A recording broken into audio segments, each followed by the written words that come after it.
नमस्कार बंधुरा रिंकुर हेसेले स्वागत। बंधुरा आज चले एसेछि एकेबारे भिन्न स्वादेर नतून धरनेर रेसिपि निये रुई माछेर आलू कचु दिए झोल। चलुन बंधुरा এই অসাধারণ রেসিপিটা দেখে নেওয়া যাক। বন্ধুরা পুরো ভিডিওটা স্কিপ না করে দেখবেন, না হলে বুঝতে পারবেন না কিভাবে রেসিপিটা আমি বানিয়েছি। রুই মাছের রেসিপি বানানোর জন্য আমি পরিমাণ মতো রুই মাছ নিয়ে নিয়েছি। আমি পরিষ্কার করে ধুয়ে নুন হলুদ মেখে রেখেছি। আর নিয়ে নিয়েছি আলু ও আমার হাতের কাছে কয়েকটা কচু ছিল, আমি সেই কচু কেটে দিয়ে দিয়েছি। আর নিয়ে নিয়েছি পরিমাণ মতো 5 ফোড়ন, 3টে কাঁচা লঙ্কা, টমেটো কুচি, পেঁয়াজ কুচি, পোস্ত বাটা, আদা বাটা ও সামান্য পরিমাণ জিরে বাটা। প্রথমে আমি মাছগুলো লাল করে ভেজে নেব।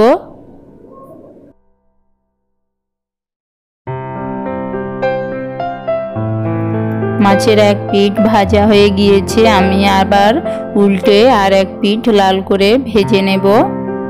সমস্ত মাছ আমার ভাজা হয়ে গিয়েছে, আমি একটা পাত্রে তুলে নিয়েছি।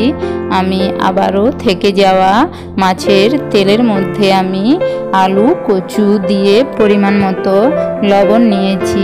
আমি ভালোভাবে নেড়ে চেড়ে ভেজে নেব। বন্ধুরা আমি মাছ ভেজে রয়ে যাওয়া তেলের কিছুটা আমি তুলে রেখেছি, কারণ ওটা আমার পরে লাগবে। এইভাবে আমি আলু কচু ভেজে নেব।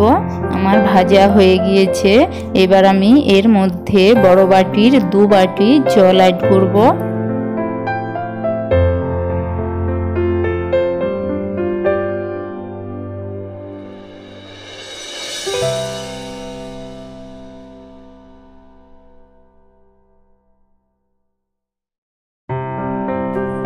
আমি আলু কচু ভালোভাবে সেদ্ধ করে নেব। তার জন্য আমি 10 মিনিটের জন্য ঢেকে দেব।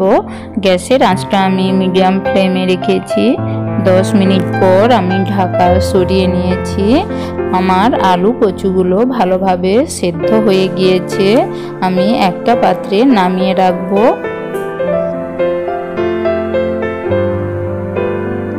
আমি আবারও গ্যাসের আঁচে কড়াই বসিয়ে পরিমাণ মতো সরষের তেল নিয়েছি। গরম তেলে আমি সামান্য পরিমাণ 5 ফোড়ন ও কেটে রাখা পেঁয়াজ কুচি ও 3টে কাঁচা লঙ্কা আমি ওর মধ্যে দিয়ে হালকা নাড়াচাড়া করে ভেজে নেব।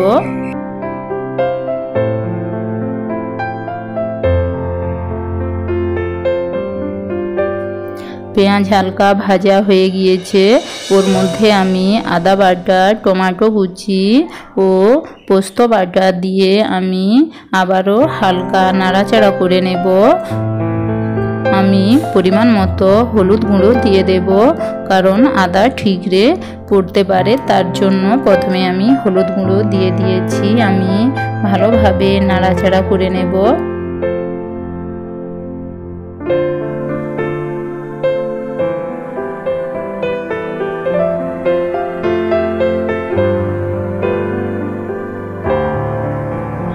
এবার আমি এর মধ্যে পরিমাণ মতো লবণ ও সামান্য পরিমাণ লঙ্কা গুঁড়ো দিয়ে দেব।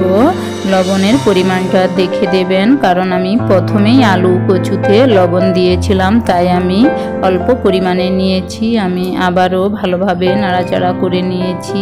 এবার আমি সামান্য পরিমাণ জল অ্যাড করব। আমি আবারও নাড়াচাড়া করে মশলাটা কষে নেব।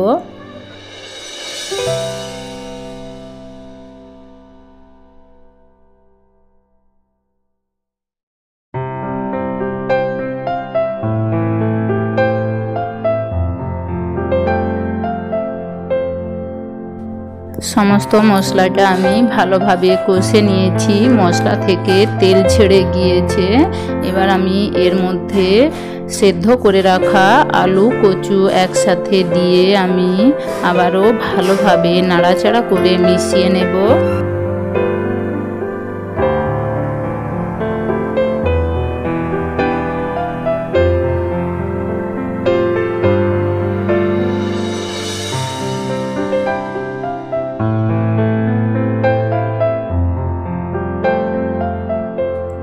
5 মিনিটের জন্য ঢেকে দেব।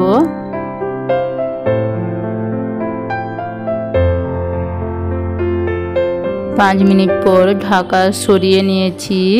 আলু কচু সুন্দরভাবে সেদ্ধ হয়ে গিয়েছে, রান্নাটা প্রায় আমার হয়ে এসেছে। আমি এবার এর মধ্যে বেটে রাখা জিরে বাটা দিয়ে আমি ভালোভাবে মিশিয়ে নেব।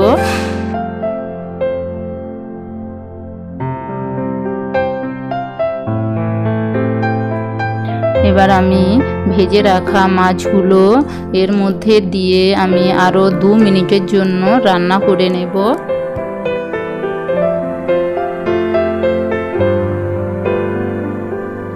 বন্ধুরা, যে কোনো মাছের ঝোলে নামানোর 2 মিনিট আগে জিরে বাটা আপনারা অ্যাড করবেন, দেখবেন খেতে অপূর্ব লাগে। আলু কচু দিয়ে রুই মাছের ঝোল রান্না হয়ে গিয়েছে। নামানোর আগে আমি আগে থেকে তুলে রাখা মাছের তেল আমি সামান্য পরিমাণ দিয়ে ভালোভাবে নাড়াচাড়া করে নামিয়ে নেব।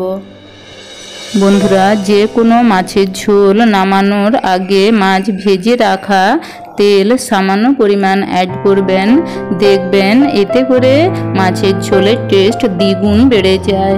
বন্ধুরা, আমার এই রেসিপিটা যদি ভালো লাগে আপনারা অবশ্যই একটা লাইক এবং সাবস্ক্রাইব করে দেবেন।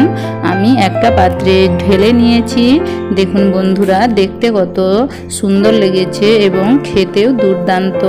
আমি একটা চামচে তুলে আপনাদের দেখাচ্ছি। বন্ধুরা, আজ তবে এতটাই। আবার দেখা হবে নতুন কোনো রেসিপি নিয়ে। ততক্ষণে আপনারা সবাই ভালো থাকুন, সুস্থ থাকুন এবং আমার সঙ্গে থাকুন।